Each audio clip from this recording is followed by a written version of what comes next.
Ladies and gentlemen, welcome back to Leaders Dialogue Show. We are discussing sources of value. And Mr. John Nganga, the issue of religion. What is religion and how does it inform our values? It's very clear that if you come from a Muslim religion, yes, there are things you value as opposed to coming from Christianity. Yes. There are things you value as opposed to coming from the Jews. There are things you value. Yes. In fact, religion is one of the most powerful sources of values because it's inflexible. Yes. Whereas we said culture can change over time, religion doesn't change. The Jews have the Old Testament and it's not being revised. The English can be revised or the Hebrew can be revised, but the message is the same like it has been for 4,000 years. Yes. The Christians have a New Testament and the Old Testament and the message doesn't change. The Muslims have the Quran and it's not changing. The Hindus have the Gita and it's not changing. So you need to understand as a source of value, religion is inflexible. What it says, it doesn't change. What they told your parents is what it tells you, and that's what they tell the people. So if you are from one religious background, the grandfather and the grandchild will be having similar values. And I think that's very important to understand. That religion, you are told, this is what is expected of you. If you don't follow it, you go to hell. Now, since nobody wants to go to hell, it means that whatever that value is, that the Bible requires you to do or the Quran requires to do, then it will be something that you have to, over time, stick with. Even when circumstances teach you. You may even move from there, go for a visit to another country where your religion is not. But deep down, you know what your religion says. And because it's inflexible, you will certainly end up doing what the religion says, rather than what the new culture or the new circumstance is putting. And that's why it is very important you cannot claim to be a Christian and allow your child to be brought up by Muslims.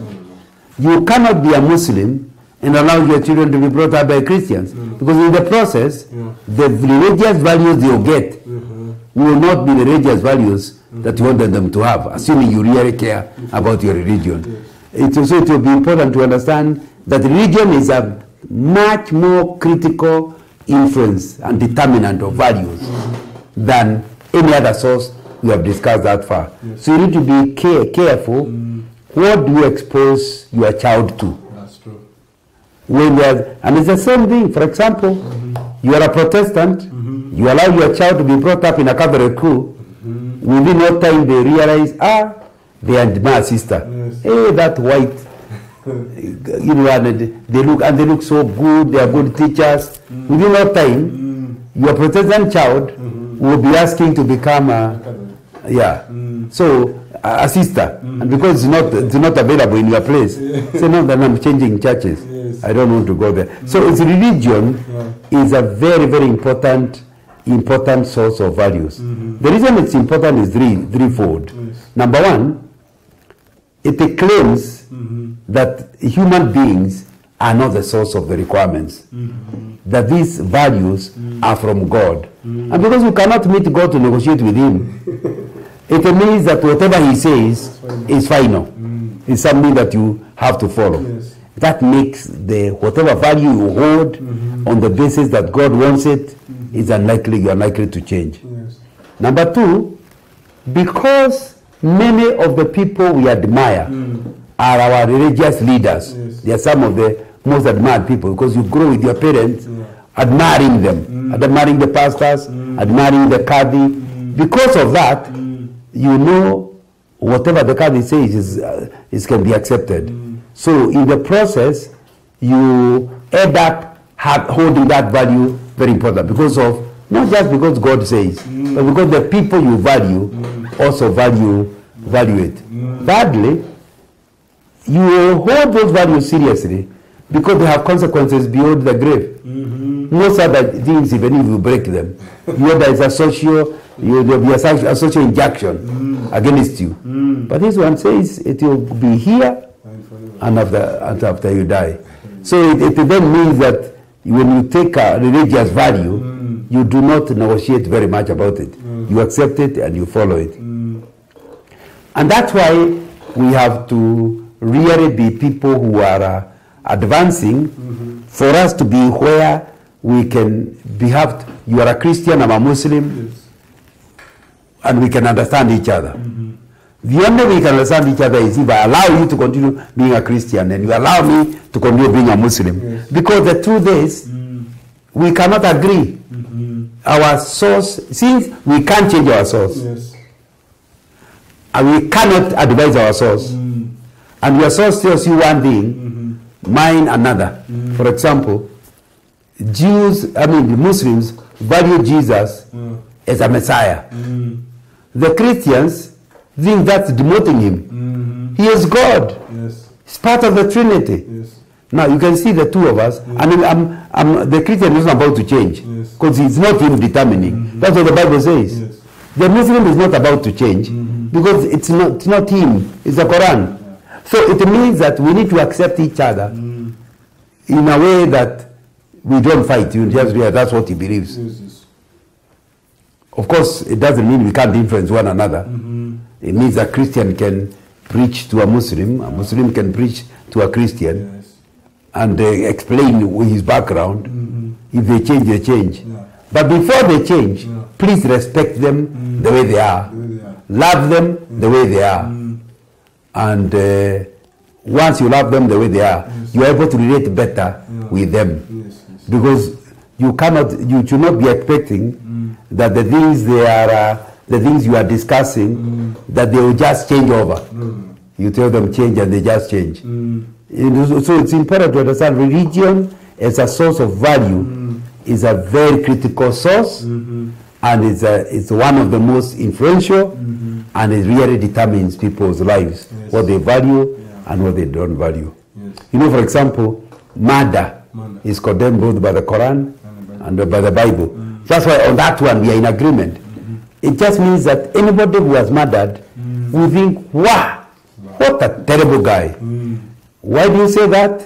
Religion. Religion told you that if you actually are somebody who is killing people, you not only are bad here, you also go to hell. So it means that you cannot, of necessity, be smiling with a person who is a murderer. You try to change him, but you don't accept him. You don't accept that as a value that one should have. So we need to be aware. Once we are aware about that, three things happen. Because you are aware religion has a value, you want to understand your religion very seriously. So you need to read. If you are a Muslim, you need to read the Quran. Don't listen to people reciting it. Read it yourself. If you are a Christian, you need to read the whole Bible or the New Testament until you very understand it, because it's source of your value. If you are a Jew, you need to read the Old Testament and follow it, because it's important to you. Having said that, then it's important to. So the first thing is know it thoroughly. Since it's influencing you in a big way, know it thoroughly.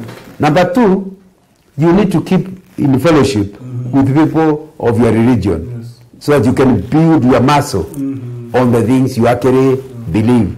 It will be important that you create. That's why in Christianity we insist on people meeting at least once a week. That's why we meet on the first day of the week, on Sunday, to meet, so that we can build each other in terms of the things we believe. And I think that will be important, that if you really want your values to be in line with your religion, it will be important you spend time with them. And then thirdly, it will be important to understand others are not like that, so you accept them as they are, and do not expect them that they are necessarily going to follow your religion. I think that's important. Yes. And education, can it be a source of values? Wow, yes. And I've already made a lot of reference Yeah. to that idea of education. Yes. Where you take your child will determine. You know, the kind of books they are learning. You saw the other day, there was Hura Baro because there was a textbook where they were showing an MP landing in a helicopter. And he said, what values are you giving to the children? Yes. Can the salary of an MP or an MCA really afford a helicopter? You are starting to create an understanding, a value that an MCA or an MP must have a helicopter. Now, if that is the value, it will influence people to steal in order to fly. So, and that is true of all books. You can be teaching biology, but there are values. You can be teaching geography, but there are values. So you need to be careful what system of education you take your child, because that system will determine. I still remember going to give Bibles in a school, a private school, very expensive school. And a small girl of 6 years said, we don't take Bibles, you take to the poor. And I thought, how can this small girl know about the poor? But because they're in a school where they are told certain things, they gain certain values. Should have real problems relating with other people who are not from that kind of background. That's true. So it is very important where you take your child. Part of who we are is determined by the school we went to. You went to Mangu, you went to Alliance, it will be seen in your behavior. So it's a source of value. Education is a source of value. And when you say education, it's education in terms of curriculum, education in terms of whether it's boarding or day, education in terms of teachers, education in terms of the children who are in school with you. All of that will determine the kind of person you will be. So let's be clear. Part of the source of our values is simply which school did we go to, what kind of university did we go to, what are the things they held as okay or normal, what did they regard as bad, and what experiences did we go through during that in that school system that helped to tell us what is right and what is wrong, what is valuable and what is not valuable. Excellent. We are grateful for the insight, and we trust that those in charge of our sector of education will ensure the right materials are in our curriculum, because these will form the values of our children. Until next Monday, keep growing as a leader. Thank you. We are the new generation. We are the youth of the nation. High in the sky. We are the new generation. Leader.